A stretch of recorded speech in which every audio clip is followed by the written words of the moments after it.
Okay, I have an idea for a business, but I'm not an artist. Do you think it's possible to run a successful stationery planner business that way? So, yeah, girl, what the? Change is crazy. Yeah. Change is crazy. Yeah. I will always love you. Hey guys, welcome back to my channel. My name is Tatiana and I'm the owner of the Stationery Muse, and I love to help women go for what they want in their lives, and I love to talk about entrepreneurship and starting your own businesses. And so today's video, as you can see, I'm going to be doing a Q&A, and I have compiled some questions that I've received from you guys on Instagram, here on YouTube videos, and then also just some general questions that I get asked quite a bit that I also wanted to answer as well. So I'm actually in the process of working on planners that I'm trying to get out, my second batch. So that's what I'm going to be doing, is just working on making planners, printing off the covers and things like that. But I figured I could kind of multitask a little bit and also share with you guys some different tips and things that you're interested in knowing about. So let's go ahead and get into the video. All right, and y'all have to excuse me. It's pretty early in the morning, but it's like 7 right now, so I'm not all dialed up or anything. But let me know down in the comments, how have you guys been holding up? This is in the midst of elections and all that stuff going on. I feel like it is just crazy. So the first question, I have them actually on my computer. And it is, first of all, you guys gave a lot of really sweet comments and thank yous for sharing and stuff. And I really appreciate that, because one of the main goals of this channel is to really help you guys and give you the tools to get you to go out there and start your own businesses as well, specifically stationery businesses, with a lot of the things that I talk about and show how to do on here. And so I'm so happy that people are getting value out of my videos and you guys are learning so much. So I just appreciate you letting me know that. It really means a lot, and I will definitely keep it up for you all.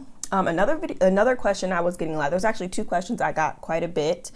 And one of them is, can I show how I make my planner? So I actually showed that process pretty in depth, I feel like, back in my series that I did on when I was getting ready to launch my planner.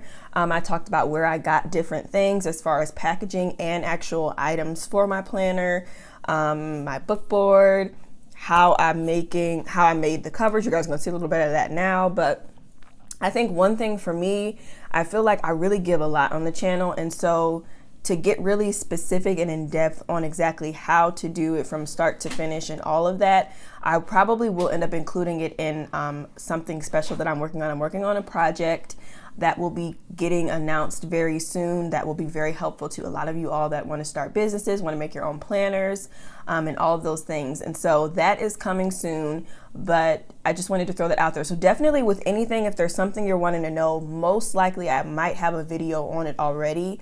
And I'm usually an open book, so definitely check out the series. I think it was pretty in depth and kind of pick and choose what will work best for your project and different things like that.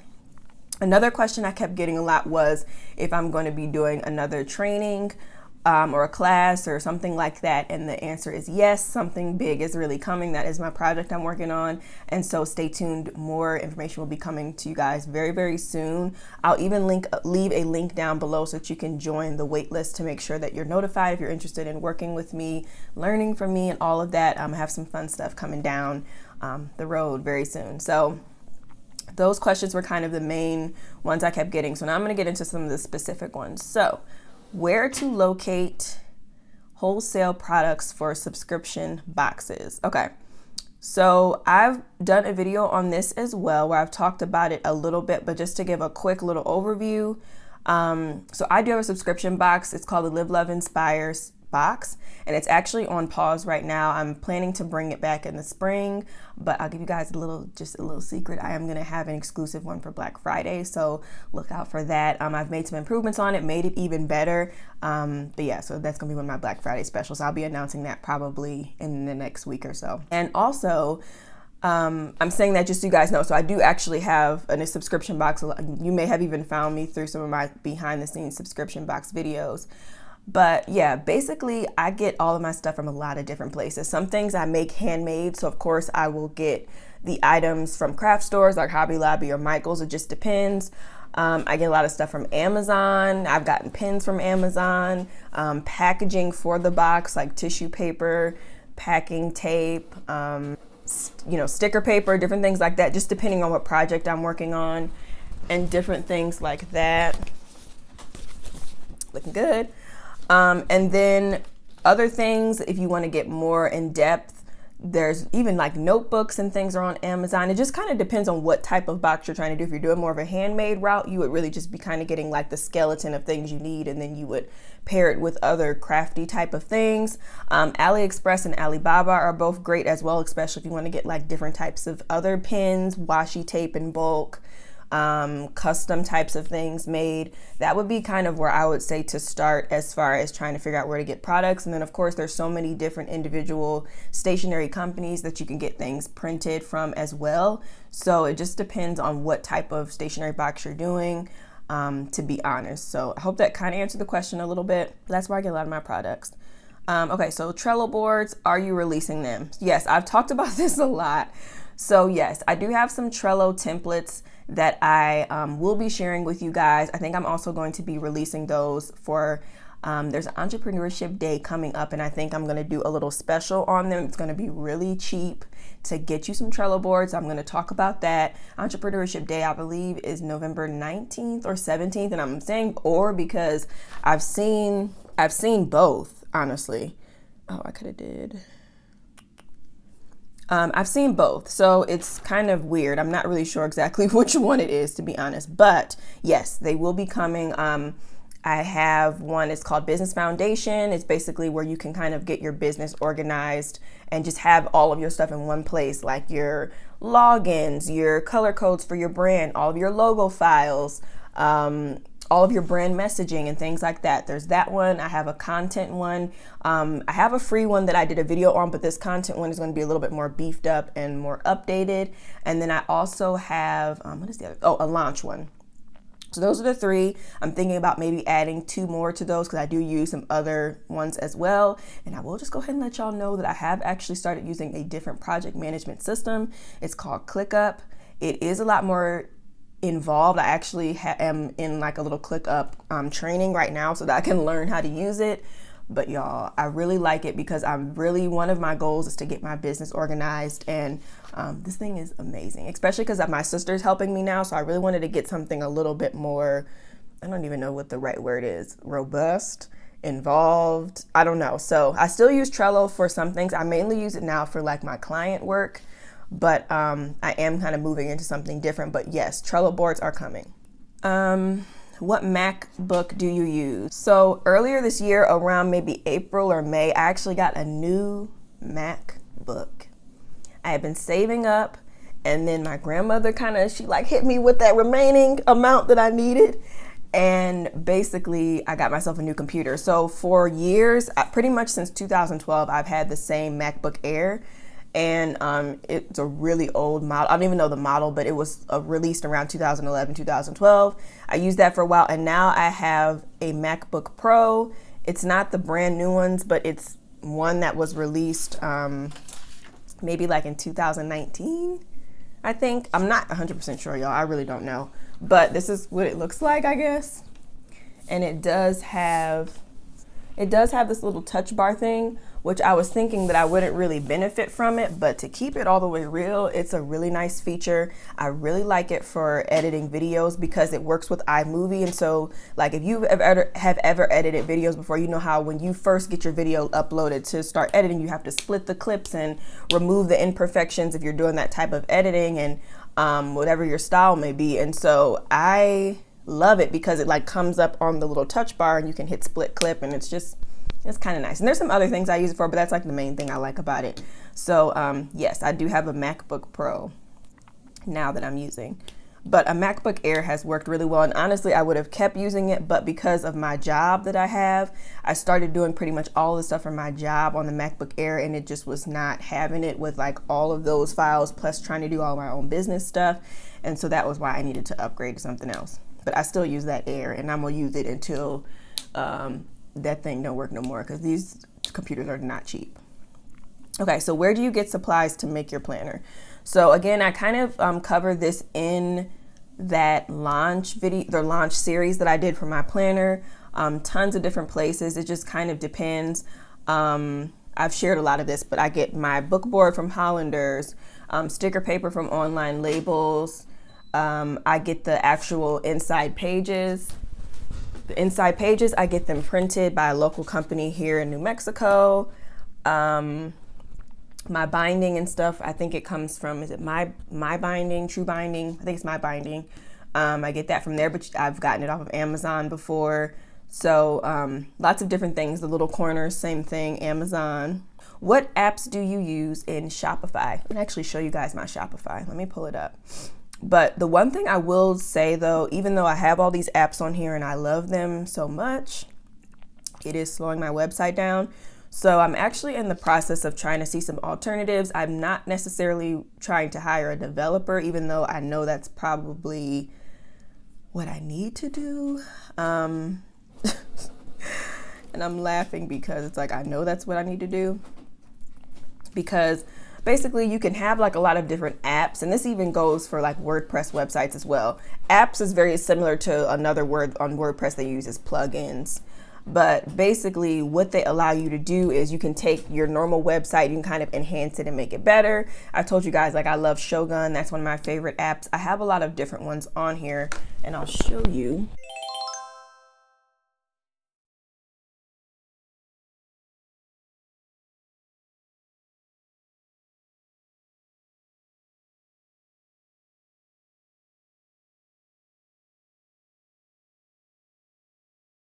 So yeah, this is my apps, y'all. So right now, I'm just gonna show you the whole thing, and then if you want any of them, you can use them. Right now, all of the ones I have on here, I actually do use. So I will say that, but I need to eliminate some of this stuff because it's actually slowing my site down. Or it's saying that it's like slower than most sites, because Shopify is really good about giving you, they're really good about giving you just like all kinds of different stats and things, whether it's sales related or if it just has something to do with how the performance of your store can be doing better. They give you a lot. I'll try to see if I can fix this light. I feel like it's so dark. It's still, the sun is coming up slowly, but okay. So that kind of gives you a feel of the apps. Definitely like pause the screen if you want to see, but I have a variety of them. I have some for, where people can like upload a picture for getting something printed or done. I have Printify, Printful for drop shipping, Facebook, Pinterest. I have a contact form on here, rewards program, live chat for my website, reviews, all of those different things. So you'll see that on that last clip. Okay. So the next question is how to lay out digital products, worksheets, the process, ideas to selling it. Okay, so this might end up having to be a video in itself, but I will give you a couple of things. So first of all, it'll depend on when you're saying digital products, worksheets, in the process. So I guess, okay, so it is going to be a digital product for sale because I make a lot of them for like opt-ins and freebies for my email list too, but the process is pretty much the same. Because of course you want to know like, okay, who am I making it for? What is the purpose of this digital product? Or, like it's download for PDFs and things like that. And then from there, I will always pretty much 9 times out of 10, I will need to sketch it out on paper before I start designing it. I personally like to make, if it's just going to be 1 or 2 pages, I'll go with Illustrator. But if it's anything longer than that, where it's kind of turning into like a mini book or something, I pretty much always use InDesign. Both of those are Adobe programs. I love Adobe. That is pretty much what I use for all of my designing across the board. But InDesign is really good for working with like booklets and things like that. I taught myself how to do it. I got a couple courses probably like 4 or 5 years ago on Udemy and, got the basics. And then from there, I'm just like, I just Google things if I need to like learn something else. But I really like those programs. So that's what I make them on. But yeah, I always sketch it out, kind of, figure out how I want it to lay out and everything. Then I pull it in, design it within either of those programs, depending on what's happening. And then you can make like a little graphic or something that you want to use to kind of be like either the product image for your website or the image you use to promote your opt-in or your freebie or whatever it might be. And then as far as that, pricing it out really just depends. The one thing that's nice about digital products is that there's not really a lot of expenses with that. I mean, once you kind of make it, then that's pretty much it. Like, you've put your time in, you've made it. So really the sky is the limit with how much you can actually charge for it. I see where people will just charge a couple dollars. I've seen where people will charge over $20, depending on what it is, you know, like if it's an ebook or a workbook, if it's digital stickers. There's a lot of different types of digital products that you can do. So I hope that kind of answers a little bit. I've kind of quick, but I could always do a more in-depth video on that if you guys want. Okay, how I create my videos, set up my colors, theme, and channel. Okay, that's definitely would have to be another video, but basically all my videos are filmed on my phone. People are always surprised when I say that, but I still do not have a camera yet. That's actually something that's been on my list for this year. So hopefully a computer was on there and then a camera was the other thing, but I'm not really pressed for the camera because my phone quality is so good that I'm not really that in a rush to get the camera, but it is coming at some point. I'm going to get one. That's my other priorities right now. But yes, I do everything on my phone. I edit my videos using iMovie on my computer. You can also, I believe, edit on the phone or an iPad as well using iMovie. I'm really bad with doing stuff on mobile devices. I always prefer the computer, but you definitely do have that option to do that. Setting up my colors, theme, and my channel. When I did my branding, so I made my branding, I get access a lot to like who made my logo. So I am a graphic designer as well. I do logos and I used to do websites. I've decided to not do websites anymore, but I do also do logos and branding for people as well. I've done that for a couple of years now. So I made my own and my colors and everything like that. And then basically all my branding and stuff, I pulled that from that and then I pulled it into my channel. I use it in the graphics on my channel. I use it, of course, like in my banner, which I'm thinking about changing soon, and my logo and different things like that. And that even goes for like social media and stuff. I just kind of stick within my color palette that I created as much as I can. It doesn't always happen that way, but you know, I mean, I kind of do really love the colors. It just kind of fell into place that I love my brand colors. So I typically always have something within one of these colors, to be honest. But yeah, so that's pretty much what I would say as far as that is concerned. But I could do another video to go a little bit more in depth if you guys want to see that. I'm definitely not like a YouTube channel, if that makes any sense. So let me know. Well, let me rephrase that. I'm not a channel for like all things YouTube, but if it's something more along the lines of like how to brand your channel for YouTube, I can definitely do that. Okay, so I decided to actually split this up into two parts because it was a lot of questions and I didn't want this video to be too long. So look out for part 2. It'll be coming in the next couple of days to answer the other half of the questions that I got. But thank you guys so much for watching the video. Please leave even more questions down below if you have them. And of course, I will be happy to answer. Don't forget to subscribe to my channel and give the video a thumbs up if you learned something. If you had a good takeaway, let me know what it was, and I'll see you guys next time. Bye.